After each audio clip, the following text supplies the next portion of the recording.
일상생활에서 일어나는 다양한 분쟁을 미리 방지를 하기 위해서 또는 이미 일어난 분쟁에 대해서 정리하여 상대방에게 통보하기 위한 절차 중 내용 증명 우편 절차가 있습니다.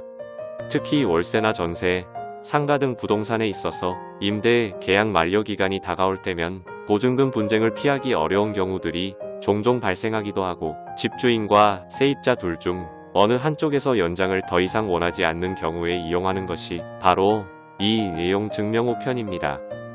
부동산 이외에도 내용 증명 우편은 각종 대금을 주지 않거나 개인 간의 돈 거래에서 갚지 않고 차일피일 미루며 시간을 끌게 되는 경우 생기게 되는 금액에 대해 채무 변제를 독촉하기 위해서 이용하기도 합니다. 내용 증명 우편을 작성하여 상대방에게 통보한다 하더라도 촉구하는 의미일 뿐 법적인 효력은 그리 크지 않습니다. 단순하게 사실 그대로의 내용을 적어 돈을 받고자 하는 사람의 주장을 요구하는 내용이기 때문입니다. 따라서 내용 증명 우편을 받았다 하더라도 상대방이 이행하지 않는 것에 대해 어떠한 제재가 가해지는 것은 아닙니다.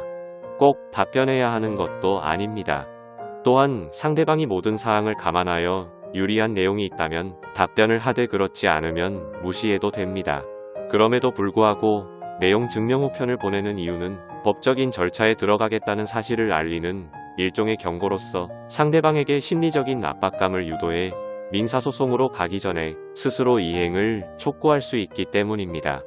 또한 민사소송을 진행하는 경우를 대비해서 상대방에게 의사표시를 하였다는 것을 유익한 자료로 이용될 수 있다는 점입니다. 내용 증명 우편을 상대방에게 발송을 하고 난 후에 신청하는 것은 권리 행사를 지속적으로 알렸음에도 불구하고 아무런 답변을 받을 수 없었다는 근거로 사용될 수 있는 만큼 유리한 위치에 서는 데에 도움이 될 수 있습니다. 더불어 받을 돈에 대해서 독촉을 하지 않았을 때 일정 기간이 지나면 변제의 의무가 사라지는 등의 소멸시효가 있다는 점을 생각해 볼 때 내용 증명 우편을 보내게 되면 6개월간 소멸시효의 진행이 중단되는 만큼 정당한 권리 행사를 하는 데에도 꼭 필요한 절차라고 볼 수 있습니다. 그래서 내용 증명 우편은 시효 중단과 밀접한 관련이 있습니다. 채권이 발생한 날로부터 일정 기간이 지나면 더 이상 달라고 요구할 수 없게 되는데 이를 소멸시효라고 부르는데 보통 3년에서 10년 정도입니다.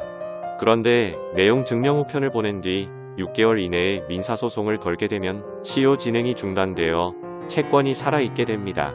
내용 증명 우편을 보내고 6개월이 지나기 전에 상대방에게 민사소송을 신청합니다.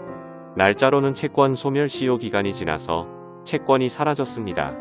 그런데 소멸시효가 완성되기 전 내용 증명 우편을 발송한 적이 있으므로 내용 증명 우편 발송일로부터 6개월 이내에 민사소송을 제기하면 소멸시효는 중단됩니다.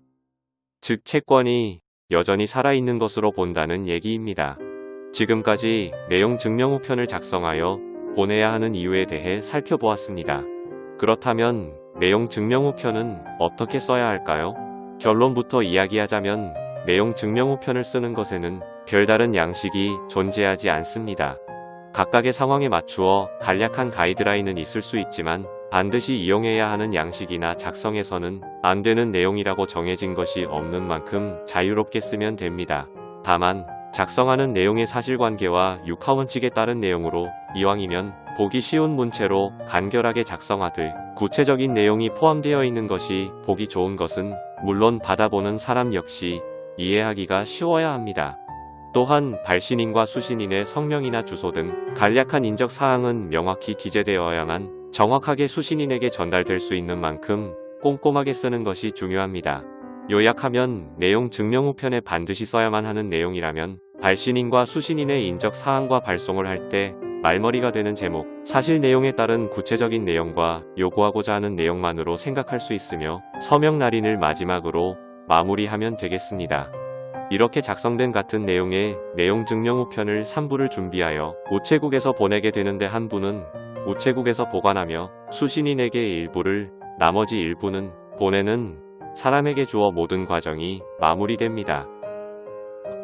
다음 시간에도 실무 경험을 바탕으로 이용하고 올바른 법률 정보로 찾아뵙겠습니다. 좋은 하루 되십시오. 고맙습니다.